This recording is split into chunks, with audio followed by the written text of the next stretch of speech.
Greetings, Zombie Slayers, Super Jim here. Welcome back to my high round solo strategy part 2 here on Buried, new Black Ops 2 Zombies map.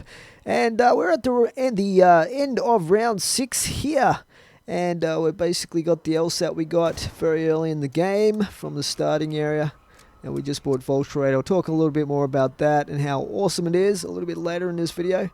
But for now, I'm just going to wait for the candy to spawn in. We might as well grab that. The reason I'm going to pick that up is if we do get a drop, then we can actually use the giant to change the drop if it's not something that we particularly want, to try and get something that we do want. You know, like a max ammo or a double point, something like that.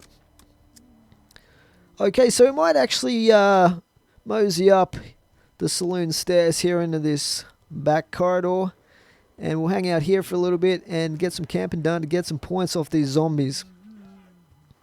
And anytime that you're carrying booze or candy, the giant will basically follow you around like a lost puppy and beg you to give him your candy or your booze.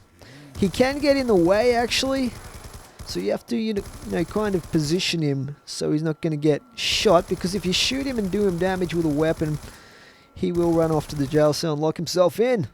So we're going to give him candy here so I can show you how he changes these drops. If you look at this, that was an insta-kill, and he has changed it for us to a carpenter. So that wasn't so great, but never mind. It does seem to be completely random, guys. On Moon in Black Ops Zombies, you could tell, depending on the drop, exactly what that was going to change into if you use the hacking device to change the drop, which is similar to what the giant does. But with the giant, it does seem completely random, so you can't really predict it, and it's not quite as useful as a result. But I guess it's, you know, it could have its uses if you were super desperate, but you never really are desperate for ammo in this map or anything else for that matter, usually.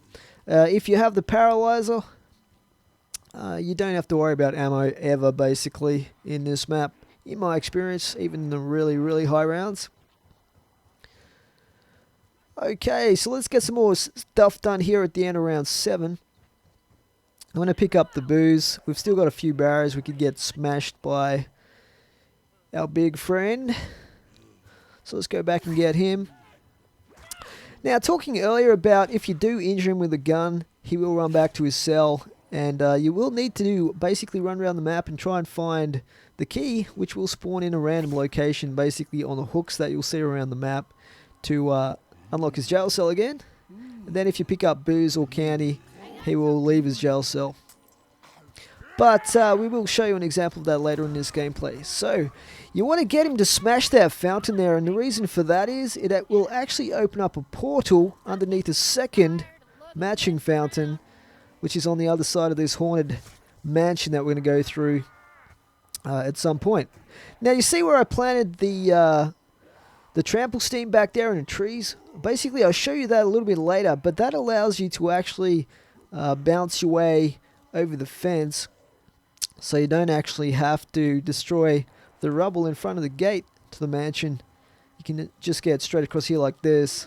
So that is a pretty awesome way to get through early in the game when you haven't got around to getting the giant to smash that rubble. Now I'm going to get my 4th perk here. The reason for this is basically I want to get a 5th perk ASAP. So this way when we come through here the first time, there is going to be a free perk that we get off these ghosts. And that way we will have 5 perks, which will be pretty sweet at round 7 here. It is a random perk that you get each time, and if you're playing multiplayer, of course, everyone gets a perk, regardless of whether they went through the mansion or not, as soon as you pick up that perk bottle. And it is a random perk for each person, much like Ascension in Black Ops, some of those maps, where you get free perks. So you see, they're not really hard to kill. You can't kill them with a new wonder weapon, it's worth mentioning that. So there's no point using that against them. Now this fountain here, you can actually destroy it with a ray gun with 1 shot, or you can blow it up with 4 frag grenades. And the reason you need to destroy this fountain here, well, you don't really need to, but the reason you should destroy it is basically below that fountain. If you have broken the fountain on the other side, imagine that we got the giant to smash for us. And the one more grenade should do it. There is a portal that will take us back to the receiving area, or the area where we spawned in. Well, just below there, actually, you can see here, we're just below the catwalk where we actually spawn in. There is the Navcard table down here that I built in an earlier game. And then you just jump down the hole again to get back to the main part of the map. Now up there in that area, by the way, it's worth mentioning that you don't get any drops, and there's also no green mist for some reason. Alright, so we still got our head chopper here. Let's grab that. We'll be using that a little bit later for camping and stuff like that. It just makes it a little bit easier. Now, talking of this green mist that I'm standing in right now, guys, if you look at the icon for my Vulture Aid perk, it's not doing it now, but whenever I stand in that green mist, you'll see like a green mist coming off that that perk. And what it does, it actually does a number of things. One thing that it does is, basically, when you kill zombies, if you've got Vulture Aid, it will occasionally drop ammo for you to pick up. And that ammo will basically be for whichever gun you're holding at the time you pick it up. So for instance, you could kill zombies with this LSAT, switch to, say, the ray gun, pick up the ammo, you'll have ammo for the ray gun. So you can see some there on the floor. But the trouble is you only get literally 3 or 4 rounds from each of those ammo drops. So it's not super practical, that's for sure. The other thing that it drops occasionally is points. But the trouble is, it's only like 5 or 10 points that you get each time. So again, you're not really going to get a ton of points. But I guess it's better than nothing, right? The other thing that Vulture Aid does for you, if you look around the map here, we've got the skulls you can see. What else? You can actually see where the mystery box is. So you can actually see through walls, and you can see where key items in the map are located very, very easily. You know, your perk machines and stuff like that. Like we can see mule kicks up there in that building back there. And the skulls are where there is a chalk mark weapon location. So we've got the B-23R over there where that skull is and stuff like that. So that's another thing that Vulture Aid can do for you. And I'm just going to smash open this building back here with the chalk marks in it. You don't really need to do this. It just makes it quicker to get into the bank or into that room where you get the chalk marks from. Another thing, by the way, you can get Leroy to do. Leroy, or the Giant as he's known. Oh, look at this, guys. Oh, yeah, we have got the new wonder weapon. That is awesome. We'll talk about that a little bit later and how to use it. I'll demonstrate that in great detail, guys. But basically, another thing you can get the Giant to do, if you give him booze next to these chalk marks, is he will go and place every single one of those around the map, which is pretty cool. But if you can't be bothered placing them and you want the guns, it doesn't give you the points, though, so that's the drawback and kind of makes it useless. But it's just one of those things that he can do. It's probably worth mentioning if you guys didn't know that already. So there is a ton of stuff the Giant can do if you guys hadn't realized that by now. Someone left a comment earlier that basically they thought that you just basically fed him candy and booze. They didn't realize it actually did stuff. So there you go. It does actually do stuff. It does a ton of stuff. More so the candy. Candy does a load of different things. Booze pretty much just does the one thing, which is get him to destroy barriers for you. Now, I haven't finished discussing this Vulture Aid perk, guys. When you get that green mist, what that does for you is, if you stand in the green mist, the zombies will actually run away from you. They will actually not attack you. It's almost like having a monkey bomb, and they'll like gather. If you're playing solo and you have that green mist going, what it does is it makes them run away and gather in an area of the map. So it's almost like having monkey bombs. But the huge advantage to that is, if you're camping somewhere, for example, and say you're using the new wonder weapon, which overheats rather than using ammo, and it starts overheating, so you can't use it anymore. You can just stand in the green mist, and you can stand there for quite a while actually, and that will allow you to cool down the weapon or reload if you're using a different kind of weapon and stuff like that, and give you a little bit of a break from the zombies. So it's actually pretty amazingly awesome, and that is, in many people's opinion, a really overpowered type ability that the perk gives you, especially when you have this wonder weapon that I'll go into more details a little bit later. But we are going to head up here. We're going to place some of these chalk marks and get the 1,000 points for each of these. Why not? Why not get the free points if you can? Well, they're not really free. I guess you're kind of earning them by placing the chalk marks. Doing Treyarch's job for them, the lazy bastards. They couldn't be bothered drawing the chalk marks themselves, so they get the players to do it for them. Actually, it's pretty cool. I guess it gives you the tactical ability to place the weapons you prefer in the certain areas that you're going to spend your time in, if you want to look at it that way. Now, something worth mentioning about the mansion, guys. You notice it's all dark there when I looked at it a second ago? Well, basically, the lights in the windows will light up when the ghost is there ready to give you another perk.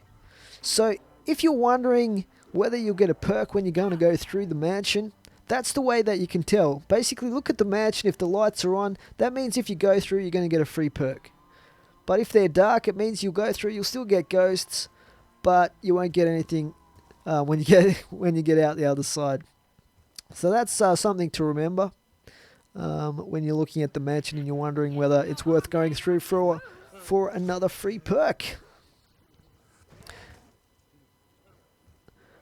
Okay, so let's take the giant through here. I'm going to smash open the entrance to the mansion just because I'm lazy.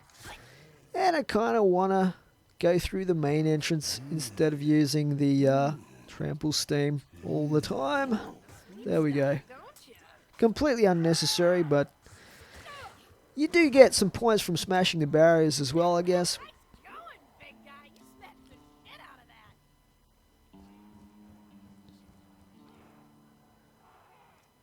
Okay, let's try and make a crawler here. Beautiful. And I'm going to grab the candy again.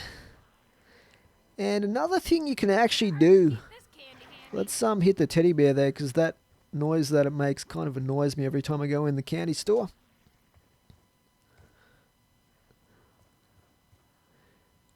Alright. Another thing you can do with the giant, which I'm trying to find right now. Let's just see. Can we put the LSAT in the weapons locker? We can. Very good. So I might actually keep the LSAT in there. And let's swap out the hammer and try and get the ray gun Mark II. Oh, monkeys, I'll take those. Thank you very much. That's definitely one of the pieces of equipment I wanted. Okay, don't really want the barret, but we'll grab it anyway. Just keep things moving here. Ballistic knife. I guess I'll grab it.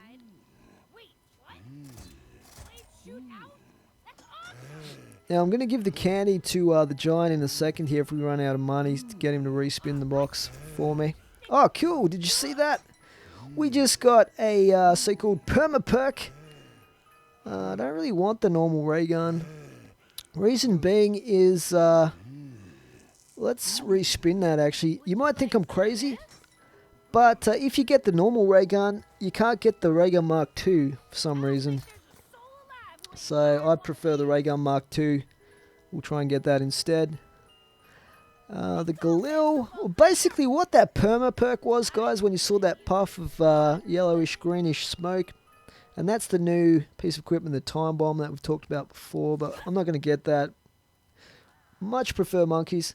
But getting back to what I'm trying to say about the perma perk, guys, if you see the teddy bear on top of the box, like I have there, Samantha's teddy bear, that's a perma perk that supposedly gives you better weapons, or perhaps a higher chance of getting a wonder weapon or a really good weapon, because you still get really bad weapons, mind you, but you seem to have a higher chance of getting stuff like the ray gun and some of the more powerful guns like the Galil.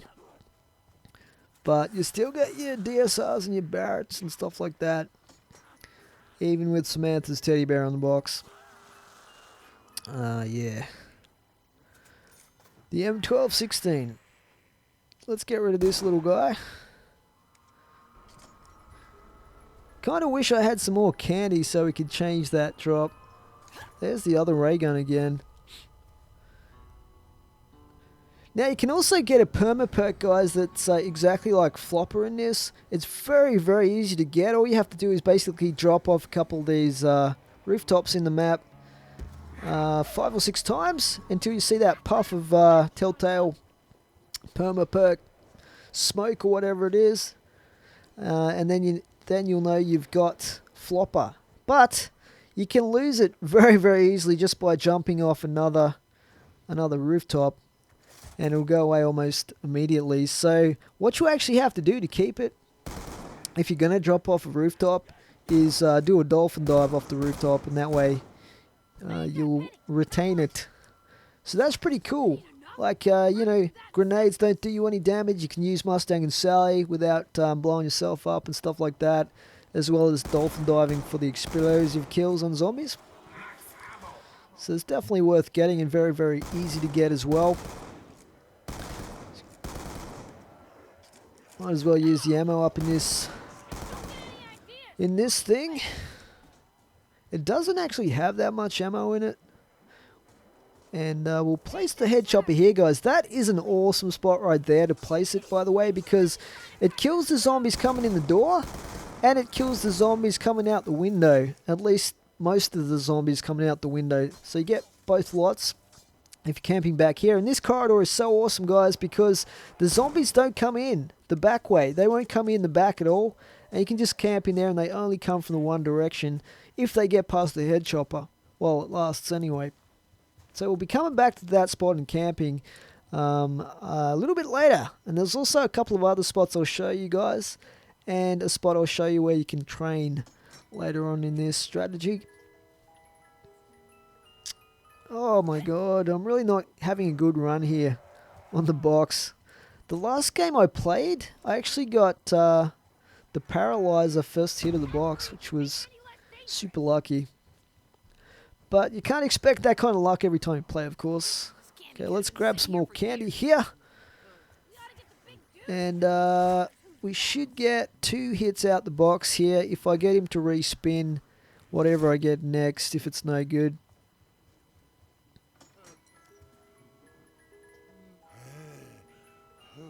Yep, I don't want that. Give me something good, bro.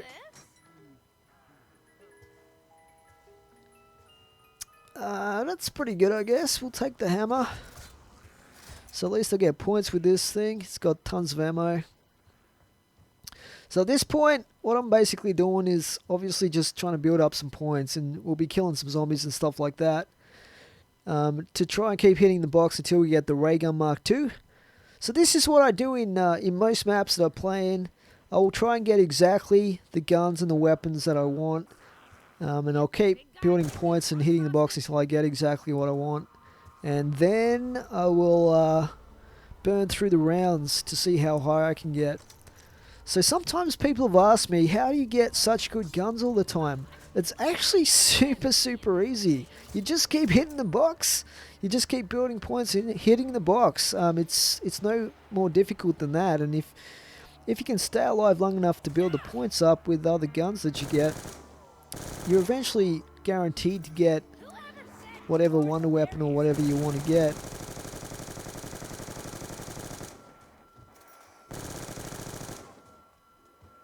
Okay, so we can see we're getting the ammo piling up, we're getting the points drops off the Vulture Aid, and we're getting the green mist go on. So it's all good.